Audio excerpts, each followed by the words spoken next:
నమస్తే అందరికీ.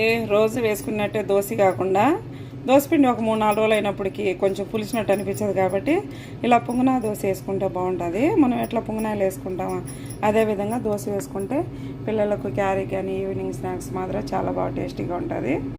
ఇలాగా తిరగబాత వేసుకోవాలి. ఫస్ట్ కొంచెం ఆయిల్ వేసుకొని పోపించలు అవి కొంచెం వేగిన తర్వాత ఉల్లిపాయలు, ఒక 2-3 పచ్చిమిర్చి, కొంచెం కరివేపాకు వేసి బాగా వేయించుకోవాలి. ఇలా వేగిన తర్వాత ఒక చిటికెడు పసుపు వేసుకొని స్టవ్ ఆఫ్ చేసుకోవాలి. ఇప్పుడు దోశలోకి కాంబినేషన్ పచ్చికారం అన్నమాట. ఇది ఎండుమిరపకాయలు, ఎల్లుల్లిపాయలు, ఉల్లిపాయ వేసి మిక్సీ పట్టుకోవాలి. ఇలా తర్వాత పెట్టుకునేది దోశపిండి వేసి ఇలా కలుపుకోవాలా.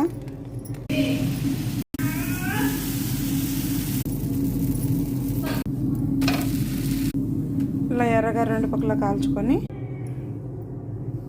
ఎంత రుచికరమైన పొంగనా దోశ రెడీ అయిపోయింది. వీడియో నచ్చితే లైక్ చేయండి, షేర్ చేయండి, సబ్స్క్రైబ్